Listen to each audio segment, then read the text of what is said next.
Ngayon guys, paano nga ba ito gamitin? Kung tapos na tayo mag-set ng app icon, na-check na natin yung mga gusto natin makita sa screen pag nag-rolling na siya, sa photo icon or emoji icon, i-click natin tong start. So may start button dyan, i-click lang natin yan. Then automatic guys, yung mga application is nahuhulog na or nag-rolling na siya. Ngayon, pag ni-reverse mo yung cellphone, automatic nahuhulog yung mga application. Kung makikita nyo kanina, yung mga pinili kong application, andyan lahat. Ang napakaganda dito guys is nagko-compress silang lahat. Hindi na sila nakalagay sa original position. Ngayon guys, may tuturo ko sa inyong legit application na talagang mapapabilib kayo kasi yung mga application na nakikita nyo sa icons tulad nito, yung mga icons na yan, automatic guys, mag-rolling yan. So magsasama-sama sila, magko-compress. At pag ni-reverse mo yung cellphone mo, automatic nahuhulog yung mga application. Pati na rin yung mga photos at emojis. So napakalupit ito guys. Kung naboboring kayo sa cellphone nyo, pwede nyo ito gawin para kahit papaano is ma-entertain kayo. At makikita nyo na malupit yung mangyayari sa mga application, sa mga photos at sa mga emojis nyo sa cellphone. Kasi mag-rolling silang lahat at magsasama-sama. So una natin gagawin guys, punta tayo sa Play Store. Click lang natin tong Play Store. Then pag na-click na natin yung Play Store, punta tayo sa search engine ng Play Store. Click natin tong search engine.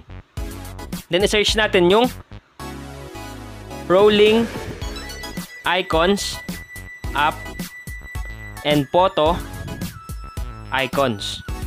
Yan guys yung isa-search natin sa Google Play Store. Rolling icons app and photo icons. Search natin. So yan siya sa pinakauna. Click lang natin yan.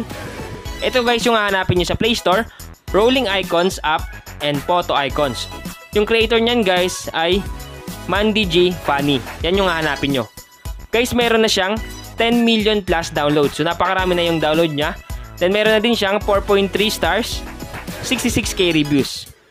Then, kung makikita nyo guys, yung ratings niya, 4.3, so malapit na sa 5. Ibig sabihin lang talaga, legit yung application kasi marami yung nagre-rate sa kanya. Then, kung magbabasa naman kayo ng mga comments and reviews, halos puro positive comments yung mababasa nyo. Katibayan lamang yan guys na talagang satisfied yung mga nagda-download itong application. Ang una natin gagawin guys, i-download muna natin at i-install yung application na Rolling Icons.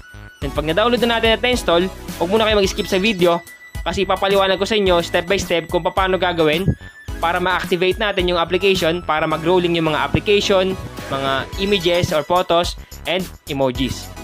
Ngayon guys, may ginawa akong actual video na tinesting ko at sinetup ko yung phone ko gamit tong application.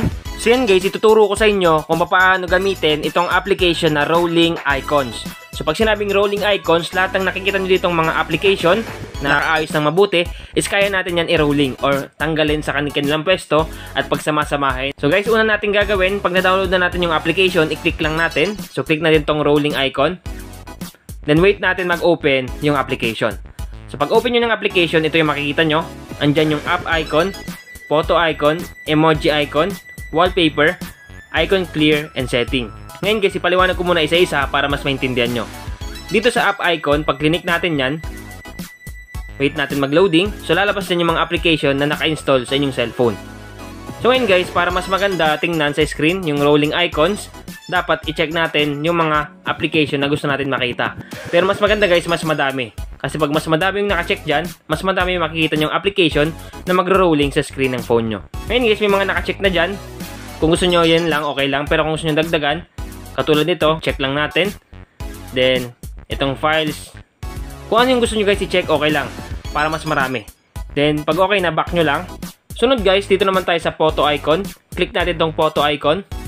Dito sa photo icon guys, pwede tayo maglagay ng mga pictures natin na gusto natin makita na nagro-roll sa screen ng cellphone natin.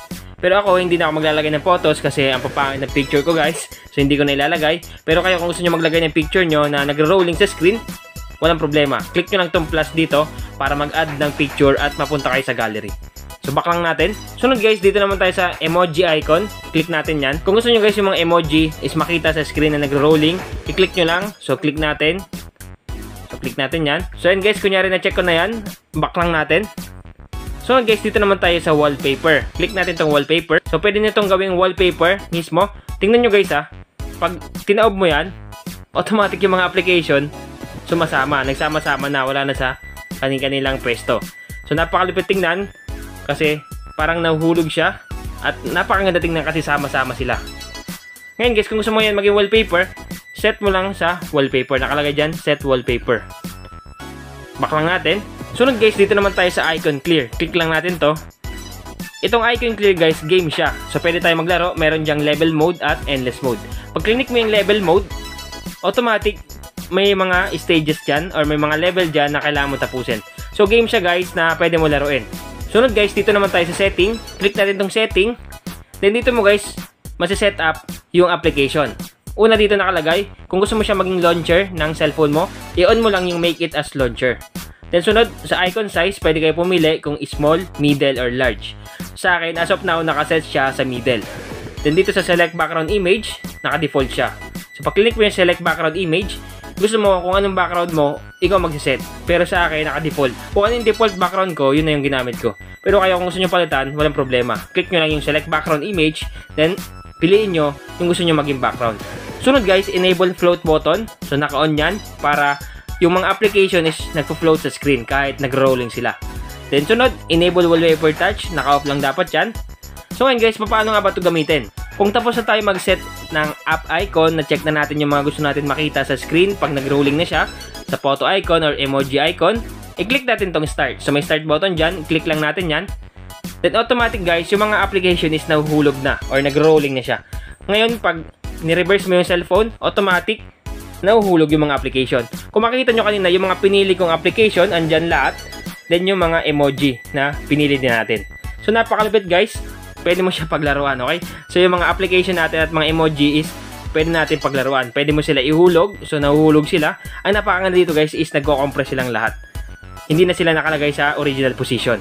Pero napakasimple lang nito guys, gamitin. Kahit pa paano is malilibang ka kasi yung mga application niya is nagsama-sama at nahuhulog. So pag nirolling mo sila, yan makita nyo, sumusunod siya pag nire-reverse natin yung phone. So napakalupit guys.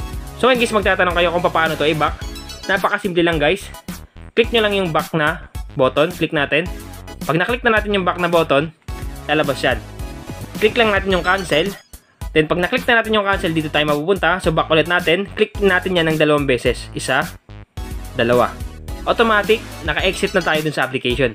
At ganun pa rin yung pagkakaayos ng application natin. Hindi siya nagalaw. So ang akala ng iba, pag naghalo-halo yung mga application, mga emoji, kanina, ibig sabihin wala na sila sa tamang position. Pero pag in-exit mo yun, automatic, ganun pa rin. So walang nagalaw sa application ko. Kung ano yung pagkakaposisyon nila, yun pa rin. Ibig sabihin guys, na-activate lang yun pag click natin yung application. So halimbawa, i-click ulit natin. Click natin. Pag na-click na natin, automatic mag-open ulit yan. Then ang pipindutin lang natin dito, kasi naka-setup naman kanina, click lang natin yung start. Then automatic, pag click natin yung start, magro-rolling ulit yung mga application at emojis. So napakalupit tingnan. Pwede mo sila paglaruan, ganitohin mo.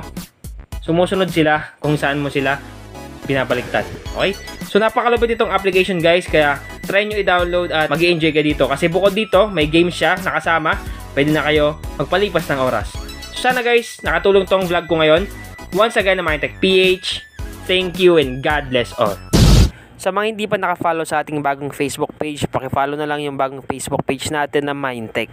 Take note, Mindtech, walang nakalagay na PH or official, Mindtech lang. Paki-follow na lang para lagi kayong updated sa mga bagong posts and videos na i-upload natin sa YouTube and Facebook page. Thank you and God bless all.